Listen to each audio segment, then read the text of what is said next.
Hi, I'm Allison Marinelli, and today I'm talking to Chapman about his 11 rules for content. Thanks so much for being here today, Cece. I'm excited to be here. Thanks for having me. So you co-wrote the book Content Rules with Ann Hadley, but you have a few other jobs on the side. So can you start by telling us a little bit about yourself? Yeah, so I do a lot of different things. I mean, I've been self-employed for several years now. I'm an author. I just finished my second book. I wrote Content Rules with Ann Hadley.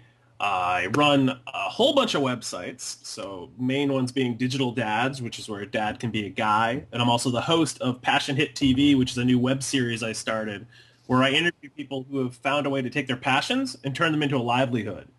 I'm also on the Cast of Dads podcast, Marketing Hacks, Media Hacks podcast, Managing the Gray podcast is my own podcast. But I make a living mainly writing, speaking, and consulting. So you kind of took all your knowledge and put it into a book with Anne about how to use content to engage your audience. So let's start by giving us a definition of what you think content is. A lot of people have different opinions about it, but I think you guys came out with a pretty solid definition. Yeah, so the way we define content is anything that you create and share to tell your story. And that can be an individual doing it or a business. It's all about, telling your story to the world and sharing it. Okay. So is content marketing something different than that? So it's funny because content marketing seems to be all the rage these days. And even when we were writing the book, me and Ann both kind of laughed at it because all marketing is content marketing. Right. I mean, radio, television, billboards, events, all of them involve content in one way or another. And yet today, everybody seems to be on this content marketing bandwagon, which I love because it means they're focusing more on creating good content. But if it's just, it seems to be that everyone seems to be thinking this content marketing is a new discipline off to the side or something. And it's not. When it's best done, it's integrated with everything else you're doing as far as communications and marketing programs. Could be used for customer support. I mean, there's lots of places it can be used. So it's not different. It's not unique. It's not something new. It's been around for quite some time. And yet people are still figuring it out. So, well, content is obviously so valuable because it's the message that a company is trying to deliver. But wouldn't you say that the way that it's being executed is just as important? Oh, for sure. And that's one of the things that we focused on with the book, Content Rules, was, we didn't focus on the how to write a blog post necessarily or how to take a good picture or how to make a good video.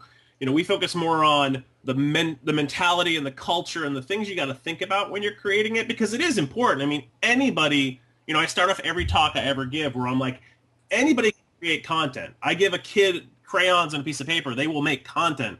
It's making engaging content that's hard, and that's why we try to drill that into everybody. Every time I talk to someone, I try to remind them that it's making the engaging content because everybody's creating content. As we're doing this interview, there's hours and hours of video being uploaded, thousands of posts being written. It's a constant stream, and you've got to do something unique to stand out and get people's attention. I actually bookmarked the rule "Speak Human." That's one of my favorite rules because it's so difficult reading a website when there's all this jargon that you don't understand, and that's not what your audience is looking for. And yet people, you see it all the time, right? People, I always joke, I'm like, your customers are humans. I guarantee it. So, but people just seem to be scared to have that conversation, to be themselves. And the bigger the company, the more lawyers, the more PR professionals in the company, the harder it seems for them to be human. And yet, that's all people want. They want to read and consume and see other people like themselves rather than some big companies speaking in jargon. How should companies balance cash flow and concerns for releasing quality content? Well, every business should be more concerned with cash flow rather than content. I mean, if you're not making money, you go out of business, and then who cares what you did for that fun little video on YouTube? I mean, plain and simple. I mean, if you're a business or a nonprofit, you need to constantly be having money come in. And the fact of the matter is if you're creating content just for the sake of, I don't know how many times, hey, let's make a viral video. That's stupid. You've got to, anything you create, you've got to be strategic about it. You should be right up figuring out, how are we going to measure this? Why are we doing this? What is our goal? Is it, to sell something? Is it awareness? Is it newsletter signups? figure out up front, because at the end of the day, if you stop making money, your doors close up, it's done and over with. Be smart with your money, budget appropriately, but it always, at the end of the day, while not every single piece of content you create necessarily is going to translate directly into dollars made, you've got to always be thinking about that long term. That's why content marketing has to be part of all your other initiatives, because you've got to be focused on making money at the end of the day. Right. And you talk a lot about content strategy. So can you sort of talk about what steps you can take to creating a good content strategy? Yeah, so make sure you start early. I mean, it's something where it's not a Lego brick like everyone tried to do with social media where they stuck it on at the end. Think up front, content strategy is going to be, okay, how are we going to do this? Start small, get a win early, especially if this is something new for you, because let's face it, especially if your company's in a culture where they're not used to creating and sharing, you've got some cultural issues you've got to fix first. So start small and find a win. Find an event or a product or something you guys are doing in your company, and then figure out how you can leverage content with that to make it even better.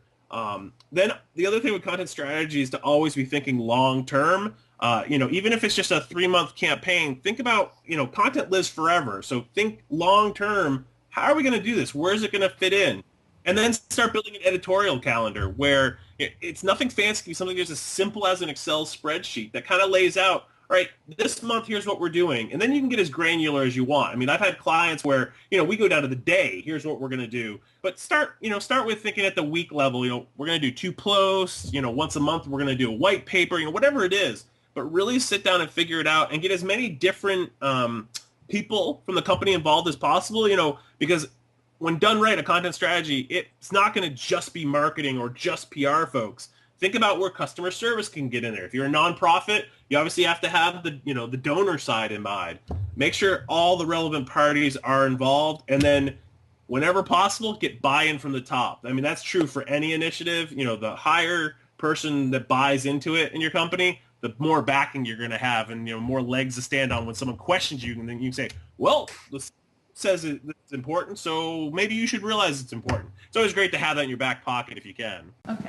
So lastly, what kind of tips would you give people for utilizing social media? It's a question everybody has it on their minds. Like, everyone has Facebook and Twitter links on their website. So how can companies really use these social media platforms to get a message across?